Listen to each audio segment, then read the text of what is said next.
दोस्तों, हमारे चैनल को सब्सक्राइब करने के लिए आप सब्सक्राइब के इस रेड बटन को ऐसे दबाएं और फिर सबसे पहले हमारी वीडियो प्राप्त करने के लिए इस बेल आइकन को ऐसे दबाएं। वेलकम दोस्तों, बालाजी ऑनलाइन क्लासेस में हम आपका स्वागत करते हैं। तो दोस्तों, आज की हम जो वीडियो है वो रीट के लिए रीट या पी टेट सी टेट के जो एग्ज़ाम्स हैं तो उनमें जो ईवीएस के क्वेश्चन पूछे जाते हैं तो उनके लिए हम आपके लिए लेके आए हैं ईवीएस का कुछ बहुत ही बेहतरीन क्वेश्चंस का जो एक सार संग्रह है वो हम आपके लिए लेके आए हैं दोस्तों। और साथ ही ये जो ईवीएस के क्वेश्चन है तो पर्यावरण अध्ययन के जो ये क्वेश्चंस है ये सभी मान्य होंगे आपके एसएससी सीजीएल सभी कंपटीशन एग्जाम में ये कभी ना कभी आए हुए हैं, तो इसलिए हमने इनको निकाला है। तो इनमें आने की जो संभावना जो होती है वो बहुत ही ज़्यादा होती है, इसलिए हमने इन क्वेश्चनों को निकाला है। तो इन क्वेश्चनों को आप अंडर एस्टिमेट मत करें, अच्छे तरीके से करें। तो इसलिए हम आपको इन क्वेश्चनों को एक बार फटाफट रिवाइज करवा रहे हैं। उसके बाद हम इन क्वेश्चनों का आपसे टेस्ट लेंगे और फिर देखेंगे कि आप उस टेस्ट में कितने। लेकिन पहले हम सारे क्वेश्चन आपको रिवाइज करवाएंगे, फिर आपका टेस्ट लिया जाएगा। तो इसी कड़ी में हम अपना इसका जो पहला पार्ट है वो हम इसका अपलोड कर चुके हैं, आप देख सकते हो। अब ये दूसरा पार्ट है तो इसमें हम आपके लिए लेके आए हैं इसको 25 क्वेश्चन कर चुके हैं। अब 26वां क्वेश्चन हम करेंगे, लेकिन ये करें हम उससे पहले आपसे निवेदन है कि यदि आपको दोस्तों वीडियो पसंद आए तो प्लीज़ वीडियो को लाइक और शेयर ज़रूर कर देना। तो हमारा क्वेश्चन है कि पृथ्वी दिवस कब मनाया जाता है। 4 ऑप्शन हमारे 16 फरवरी को, 4 अप्रैल को, 22 अप्रैल को, 17 सितंबर को। तो पृथ्वी दिवस है वो मनाया जाता है 22 अप्रैल को।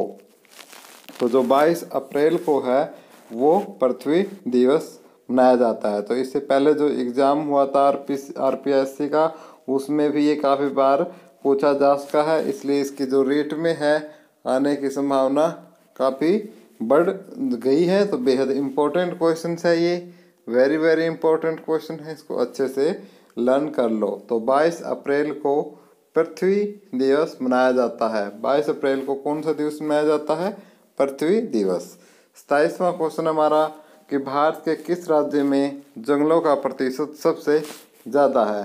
तो भारत के किस राज्य में जंगलों का प्रतिशत सबसे ज़्यादा है? असम, मिजोरम, उत्तर प्रदेश, बंगाल। तो इसका आंसर होगा मिजोरम। तो मिजोरम में जो एक भारत का एक राज्य है, तो मिजोरम में क्या है, मिजोरम में जो जंगलों का प्रतिशत है वो क्या है, सबसे ज़्यादा है। नेक्स्ट क्वेश्चन हमारा है 28वां क्वेश्चन, देख लेते हैं। 28वें क्वेश्चन में हमसे पूछा है कि पर्यावरण स्वस्थ रखने के लिए निम्न में से किसे सुरक्षित रखना ज़रूरी है। यानी पर्यावरण को यदि आपको शुद्ध रखना है, स्वस्थ रखना है तो क्या ज़रूरी है? पहला ऑप्शन उत्पादक और मांसाहारी, दूसरा उत्पादक और अपघटनकर्ता, तीसरा मांसाहारी और अपघटनकर्ता, शाकाहारी और मांसाहारी। देखो, जो कि पर्यावरण को यदि हमें शुद्ध रखना है तो उसके लिए सबसे ज़रूरी जो कंडीशन है वो है कि जो उत्पादक होते हैं और जो अपघटनकर्ता होते हैं वो, कि यदि कोई भी चीज़ है यदि उत्पादक के साथ यदि अपघटन करता होंगे तो वो क्या होगा, स्वस्थ रहेगी। जैसे फॉर एग्जांपल कि कोई पक्षी मर जाता है या कुछ पशु की हत्या हो जाती है तो उसके अपघटन करता है, जैसे चील है, बाज है, उसके मांसों को खा जाते हैं, तो वो अपघटनकर्ता का कार्य करते हैं। तो इसलिए क्या है, पर्यावरण को स्वस्थ रखने के लिए उत्पादक और अपघटनकर्ता दोनों जरूरी हैं।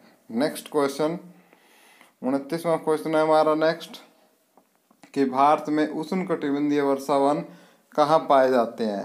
तो भारत में उष्णकटिबंधीय वर्षावन असम के अंदर पाए जाते हैं। तो जो असम है भारत में, उसमें सबसे ज़्यादा जो उष्णकटिबंधीय वर्षावन है वो पाए जाते हैं।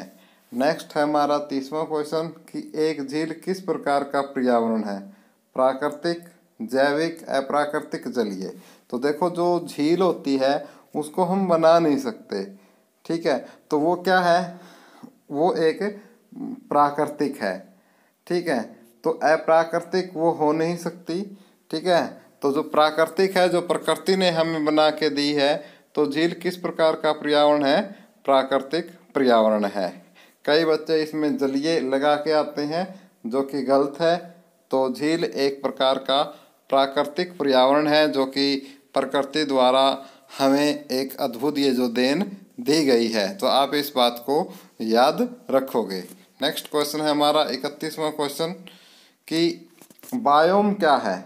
बायोम बायोम क्या है? कि समस्त जीव पृथ्वी पर, वनस्पति पृथ्वी पर, पशु पृथ्वी पर एक मुख्य पर्यावरण जो कि विभिन्न जलवायु और भौतिक विशेषताओं से सीमांकित हो। तो बायोम बिल्कुल ये जो लास्ट का ऑप्शन हमारा सही है कि मुख्य पर्यावरण जो कि विभिन्न जलवायु और भौगोलिक विशेषताओं से सीमांकित हो, उसे हम बायोम कहते हैं। बायोम किसे कहते हैं?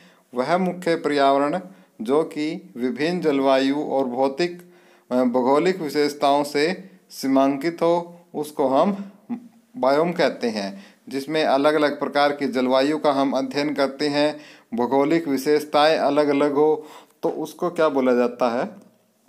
बायोम बोला जाता है। नेक्स्ट हमारा 32वां क्वेश्चन कि वातावरण में ऑक्सीजन का कितने प्रतिशत होता है? तो वातावरण में ऑक्सीजन होती है 20.5%। वातावरण में ऑक्सीजन पाई जाती है। नेक्स्ट क्वेश्चन है हमारा 33वां क्वेश्चन कि वायुमंडल में सबसे जो निचली परत है उसको क्या बोलते हैं? वायुमंडल की सबसे निचली परत को अक्षोमंडल बोला जाता है। अक्षोमंडल वायुयान की जो सबसे निचली परत है उसको बोला जाता है। और इसी में से क्वेश्चन पूछ लिया जाता है, जैसे नेक्स्ट पूछा गया है कि जो वायुयान है वो किस में उड़ते हैं? वायुयान जो होते हैं वो हमेशा आपके कौन से मंडल में उड़ते हैं? समताप मंडल में। समताप मंडल में। यह काफ़ी इम्पोर्टेंट क्वेश्चन है आपका कि वायुयान कौन से? समताप मंडल में। और आयन मंडल में, जो कि हमारे जितने भी कम्युनिकेशन से रिलेटेड क्वेश्चंस बनते हैं वो आयन मंडल से रिलेटेड होते हैं। क्लियर है? जो सैटेलाइट है वो सभी के सभी सैटेलाइट है जो यूज किए जाते हैं वो सब आयन मंडल में किए जाते हैं। नेक्स्ट क्वेश्चन है हमारा कि ओजोन मंडल स्थित है। ओजोन मंडल, तो जो ओजोन मंडल होता है आपका वो होता है धरातल से 32 से 60 किलोमीटर तक। तो जो धरातल है हमारा तो उससे 32 से लेकर जो 60 किलोमीटर तक है, 32 से लेकर 60 किलोमीटर तक जो है उसको हम क्या बोलते हैं? ओजोन मंडल बोलते हैं। धरातल से 32 किलोमीटर से 60 किलोमीटर के जो मध्य है उसको हम क्या बोलते हैं? ओजोन मंडल बोला जाता है। उसके बाद दूर संचार उपग्रह परिभ्रमण करते हैं। बिल्कुल हम बता चुके हैं कि जो दूर संचार है, कम्युनिकेशन से रिलेटेड क्वेश्चन पूछते हैं तो आपको आंसर एक ही देना है, आयन मंडल। क्लियर है? तो आयन मंडल में। और वायुयान समताप मंडल में उड़ते हैं। ये दोनों क्वेश्चन आपको अच्छे तरीके से लर्न होने चाहिए। तो दोस्तों ये जो वीडियो है आप बालाजी ऑनलाइन क्लासेस के सौजन्य से देख रहे हो। और यदि दोस्तों आपको हमारा ये जो पार्ट है वीडियो का, यदि आपको ये पसंद आ रहा है तो प्लीज़ दोस्तों वीडियो को लाइक या वीडियो को किसी भी सोशल साइट जैसे फेसबुक में काफ़ी सारे एजुकेशनल ग्रुप होते हैं या व्हाट्सएप पर, जहां आपको उचित लगे प्लीज़ वीडियो को शेयर ज़रूर करें।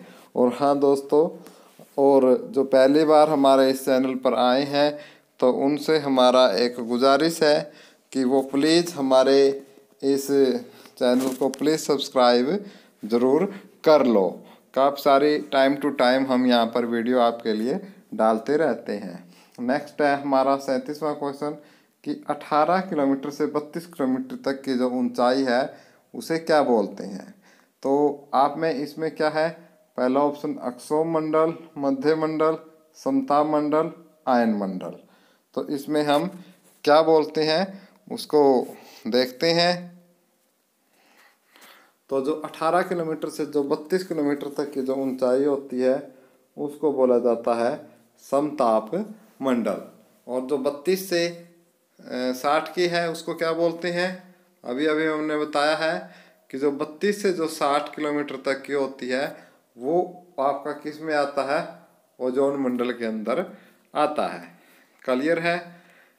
और नेक्स्ट क्वेश्चन है हमारा कि 640 किलोमीटर से ऊपर के भाग को क्या कहते हैं। तो जो 640 है, जो उसके ऊपर जो भाग होता है 640 किलोमीटर से ऊपर, उसको हम बाह्य मंडल बोलते हैं। क्या बोलते हैं? बाह्य मंडल बोला जाता है। 640 किलोमीटर से जो ऊपर का जो भाग होता है उसको हम क्या बोलते हैं? बाह्य मंडल बोला जाता है। नेक्स्ट क्वेश्चन हमारा 39th क्वेश्चन है कि इस मंडल में हाइड्रोजन एवं हीलियम गैस की प्रधानता होती है। ये आपसे पूछ रहा है इस मंडल का मतलब। चार जो ऑप्शन दिए हैं इसने, बाह्य मंडल, मध्य मंडल, समताप मंडल, आयन मंडल। तो इनमें से ये पूछ रहा है कि इस मंडल में हाइड्रोजन और जो हीलियम है उनकी प्रधानता होती है। तो कौन से में? बाह्य मंडल में। तो जो हाइड्रोजन है, हाइड्रोजन गैस का ये फार्मूला होता है। और यदि हीलियम गैस का पूछे तो हीलियम गैस का ये फार्मूला होता है आपका हीलियम गैस का। क्लियर है? ये फार्मूला होता है। आपको दोनों का अच्छे तरीके से पता होना चाहिए। नेक्स्ट क्वेश्चन है हमारा 40 कि ओजोन परत की मोटाई नापने में किस इकाई का प्रयोग किया जाता है? मीटर इकाई, डॉप्सन इकाई, प्रकाश वर्ष इकाई, किलोमीटर इकाई। तो इसमें यदि आप बात करें मीटर इकाई की, ये लेंथ मापने के काम आती है। क्लियर है? किसमें? लेंथ मापने में काम आती है। इसी प्रकार प्रकाश वर्ष है, इससे भी हम क्या है, लेंथ या जो डिस्टेंस है उसको मापते हैं। किलोमीटर से भी हम लेंथ मापते हैं। तो एक ऑप्शन हमारा बच जाता है तो डॉप्सन। तो इसलिए जो आंसर है वो हमारा सही है, करेक्ट है कि तो जो प्रकाश वर्ष है, जो ओजोन परत की जो मोटाई है उसको हम किससे मापते हैं? डॉप्सन से मापते हैं। इसमें मैं एक क्वेश्चन और आपके साथ डिस्कस करना चाहता हूँ। इसी के अंदर एक चीज़ दिखाई दी है, प्रकाश वर्ष। ये बेहद इम्पोर्टेंट क्वेश्चन है और लगभग एग्जाम्स में ये पूछ लिया जाता है कि प्रकाश वर्ष किसकी इकाई है। और इसमें आपको 4 ऑप्शन दे दिए जाते हैं। एक ऑप्शन आपका डिस्टेंस होता है कि एक ऑप्शन आपका, जैसे हिंदी में ही बात करते हैं कि एक ऑप्शन आपका जैसे दूरी दे देते हैं, दूरी की है। दूसरा दे देते हैं समय की है।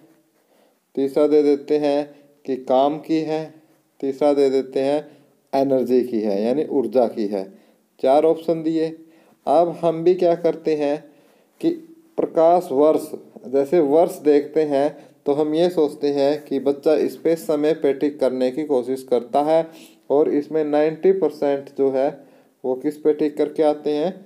समय पर टिक करके आते हैं, जो कि बिल्कुल गलत है। तो आपको इसको अच्छे से याद रखना है कि जो प्रकाश वर्ष है वो किसकी इकाई है? दूरी की इकाई है। प्रकाश वर्ष से हम किसको मापते हैं? जो डिस्टेंस है। तो प्रकाश वर्ष होता क्या है कि जो लाइट है, सनलाइट है, वो एक साल में जितनी दूरी तय करती है तो उसको हम क्या बोलते हैं? प्रकाश वर्ष बोला जाता है। और इसकी जो वैल्यू होती है वो लगभग 9.12 × 10⁻12 मीटर के बराबर होती है। क्लियर है भाई? लगभग इतने मीटर के बराबर होती है, जो एक प्रकाश वर्ष इकाई है। एक प्रकाश वर्ष इकाई है वो आपके लगभग इसके बराबर होती है। क्लियर है? उम्मीद करता हूँ ये क्वेश्चन है जो 14th क्वेश्चन है कि हर एंगल से आपको क्लियर हो चुका होगा। 14th क्वेश्चन क्लियर है? तो फिर भी कोई डाउट रहता है तो आप हमसे कमेंट बॉक्स में करके सीधे हमसे पूछ सकते हैं। और आप फेसबुक पर भी, आप हमारा जो चैनल है, आप फेसबुक पे भी हमारे साथ जुड़ सकते हैं। हमारा ग्रुप बनाया है हमने, बालाजी ऑनलाइन क्लास लिख के आप सर्च मार सकते हो फेसबुक पे भी। और बहुत जल्द ही हम व्हाट्सएप पे और जो टेलीग्राम है वहाँ भी कोशिश करेंगे। आपके रवैया देख कर यदि आप बोलोगे तो बनाएंगे, नहीं तो नहीं बनाते। तो दोस्तों नेक्स्ट क्वेश्चन है 41वां क्वेश्चन कि अधोमंडल एवं संवहन मंडल किसे कहते हैं? अधोमंडल एवं संवहन मंडल किसे कहते हैं? पहला ऑप्शन है वायुमंडल को, दूसरा ऑप्शन है मध्य मंडल को, तीसरा समताप मंडल को, चौथा अक्षोभ मंडल को। तो अक्षोभ मंडल को अधोमंडल, जो अक्षोभ मंडल है हमारा, अक्षोभ जो मंडल है उसको हम क्या बोलते हैं? अधोमंडल या संवहन मंडल कहते हैं। 42वां क्वेश्चन हमारा कि बायोकेमिकल ऑक्सीजन डिमांड परीक्षा किस प्रदूषण को मापने के लिए की जाती है? बायोकेमिकल ऑक्सीजन डिमांड परीक्षा, तो जो बायोकेमिकल ऑक्सीजन डिमांड परीक्षा है उससे हम जल प्रदूषण मापते हैं। क्या मापते हैं? जल प्रदूषण को मापा जाता है। तो जो बायोकेमिकल ऑक्सीजन डिमांड परीक्षा है उससे हम क्या मापते हैं? जल प्रदूषण। क्लियर है? अच्छे से आपको याद रखना है कि बायोकेमिकल ऑक्सीजन डिमांड परीक्षा जल प्रदूषण को मापने के लिए की जाती है। तो ये भी पूछा जा सकता है कि जल प्रदूषण को मापने के लिए कौन से जो प्रयोग है वो किया जाता है, तो वो फिर क्या आंसर दोगे आप? बायोकेमिकल ऑक्सीजन डिमांड परीक्षा। क्लियर है? इसी के साथ हमारा नेक्स्ट क्वेश्चन है कि राष्ट्रीय पर्यावरण अनुसंधान केंद्र कहाँ स्थित है? नागपुर महाराष्ट्र में, देहरादून उत्तराखंड में, पटना बिहार में, लखनऊ उत्तर प्रदेश में। तो इसका आंसर है हमारा नागपुर महाराष्ट्र में राष्ट्रीय पर्यावरण अनुसंधान केंद्र स्थित है। तो राष्ट्रीय पर्यावरण अनुसंधान केंद्र आपका कहाँ स्थित है? राष्ट्रीय पर्यावरण अनुसंधान केंद्र आपका नागपुर महाराष्ट्र में स्थित है। नेक्स्ट क्वेश्चन है कि पर्यावरण का दुश्मन किस वृक्ष को बोला जाता है? तो जो सफ़ेदा होता है, सफ़ेदा, ये आमतौर से जैसे इसको हम सफ़ेदा बोलते हैं और इसका जो नाम होता है, वैज्ञानिक नाम होता है यूकेलिप्टस होता है। यूकेलिप्टस इसका वैज्ञानिक नाम होता है। ये काफ़ी बड़े बड़े पौधे होते हैं, अक्सर जो सड़कों के किनारों पे भी ये बहुत पाए जाते हैं। जिन्होंने नहीं देखा हो वो देख सकते हैं। यूकेलिप्टस या जो सफ़ेदा होता है काफ़ी लंबे लंबे और भरपूर मात्रा में, काफ़ी इनकी हाइट है वो काफ़ी ऊंची हो जाती है। नेक्स्ट क्वेश्चन है और इसको पर्यावरण का दुश्मन कहा जाता है।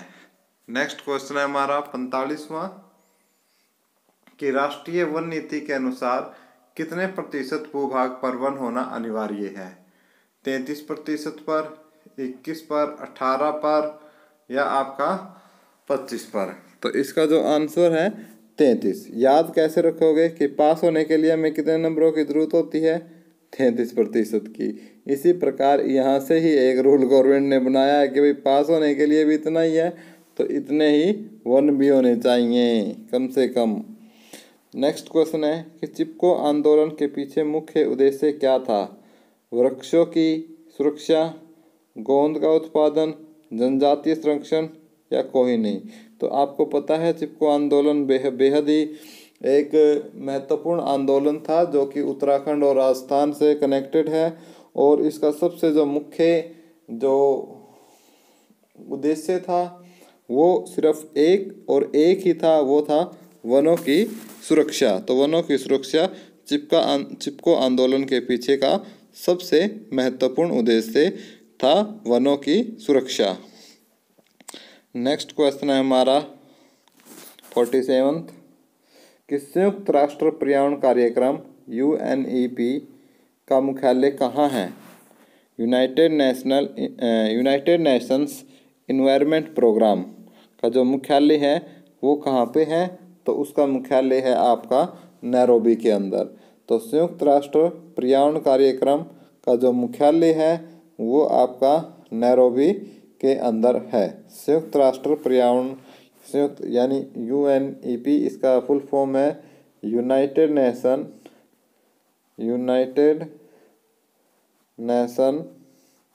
Environment Programme. United Nation Environment Programme का मुख्यालय कहाँ है? तो नैरोबी में है। यूनाइटेड नेशन एनवायरनमेंट प्रोग्राम का मुख्यालय है वो कहाँ पर है? नैरोबी में है। फुल फॉर्म भी आपसे पूछी जा सकती है, वो भी आपको पता होना चाहिए। नेक्स्ट है कि भारत में वृक्षों का आदमी किसे कहा जाता है? तो सुंदरलाल बहुगुणा को भारत के अंदर वृक्षों का आदमी कहा जाता है। तो वृक्षों का आदमी किसे कहा जाता है इंडिया में? सुंदरलाल बहुगुणा को।